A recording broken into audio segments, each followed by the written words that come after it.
Like I said, we really are in a spiritual war. But someone who is waging that war quite well is, of course, over at the Gateway pundit, Jim Hoft. I'm sure much to the dismay of the powers that be, not just in Michigan, but the entire country. If you want to give us the latest story, I know we always like to use the word bombshell, but I think in this case, with what the whistleblower told you, it really is a bombshell. So walk us through the latest story that just dropped on Gateway Pundit.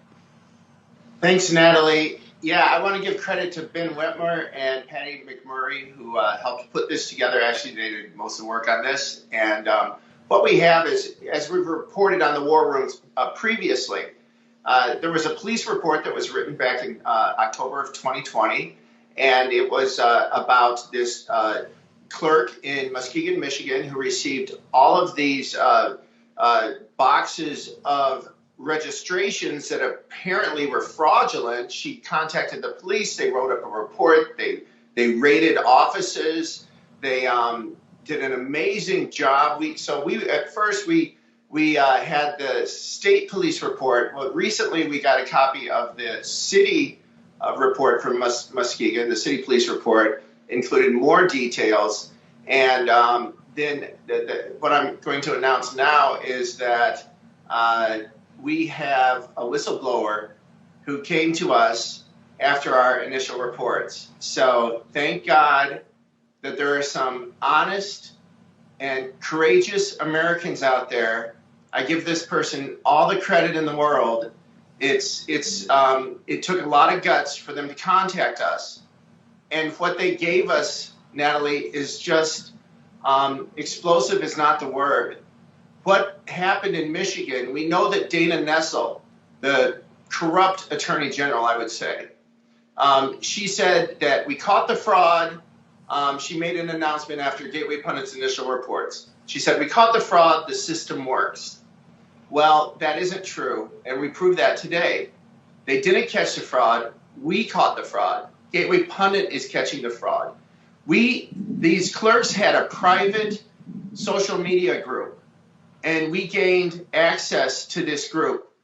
And we have at least a dozen different clerks across the state of Michigan who admit in this group, this social media group, that they also were receiving these packages of suspect registrations from this GBI Strategies, which also goes by the name of Empower Michigan at times, EM they call it.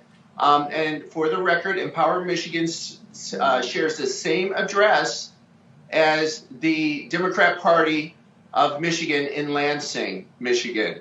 So this GBI Strategies was sending these packages to clerks across the state filled with these suspect registrations. They were receiving several packages.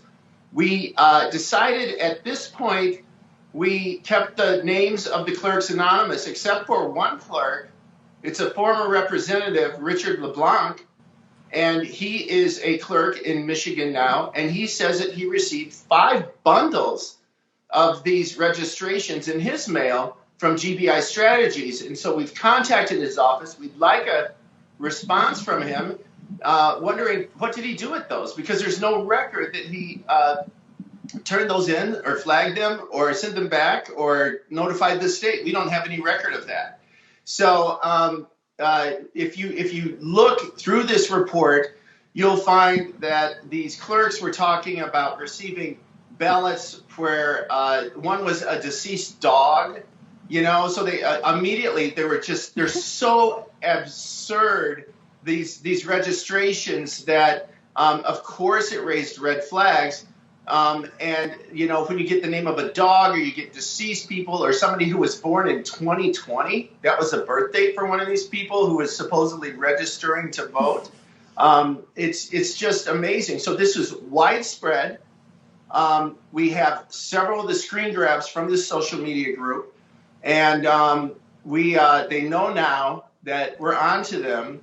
We have more reports to come, but this is very explosive. This wasn't an isolated incident, Natalie. It was not just one office in Michigan.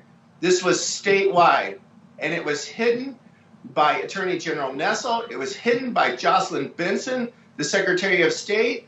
It was hidden by the governor there, Gretchen Whitmer, and they must have known that this was widespread. They contacted the FBI for Muskegon, but they never said anything to people about these rest of these different clerks' offices who were receiving these packages. Let me add too, Natalie, the cherry on the top of this ice cream sundae. In some of these boxes, they were marked protective equipment, PPE. So they were marked PPE. They opened the boxes and they found like face masks and registrations in the same box. It's unbelievable. Jim, I think the most pressing question and the obvious follow-up to everything that you just told us is, has anyone with any power in the Republican Party, any congressmen, senators, reached out to you to try to back up and actually get accountability from the stories, from the evidence that you're surfacing, or has it been kind of radio wave silence?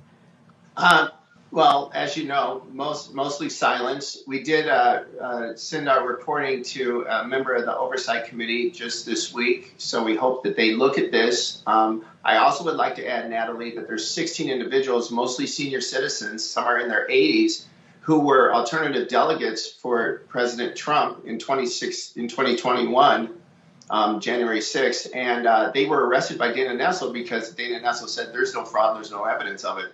Well, there actually was an investigation that was turned over to the FBI at the time. She knew this. And now it's a much bigger scandal than she would like to admit. I'm sure this puts a damper on her day because, once again, she's caught in not telling the truth to the people of Michigan. And so there's also going to be a telethon for these people next week that we're going to broadcast on Gateway Pundit. I think Steve may join us for that. But yeah, nothing from the GOP, of course. It's not surprising. I've been doing this for about 20 years, and it's about the same response that we typically get when we break a huge story. But this is very important. We're not going to stop, and we're going to continue. And we have some other bombshells to release that we're holding in our back pocket right now. Well, Jim, I think when the Republican Party ignores you, the fact checkers come after you and they try to demonetize you. That is the kind of three musketeer signs that you're doing the right thing and that you are indeed on the right side of history. And I'd also throw in there when the Chinese Communist Party is weaponizing their largest ever bot campaign against you, like we just saw reported, at least against Steve in War Room. I think that means, like I said, we're on the right side of history, and that is a good place to be. Jim, if people want to read the story and stay up to date with everything you're working on, where can they go to find it? Thank you, Natalie. Yes, thegatewaypundit.com is our website. We're on all the socials, so Truth, Getter, Telegram, Twitter X, and so you can find us there. Thank you. Thank you, sir.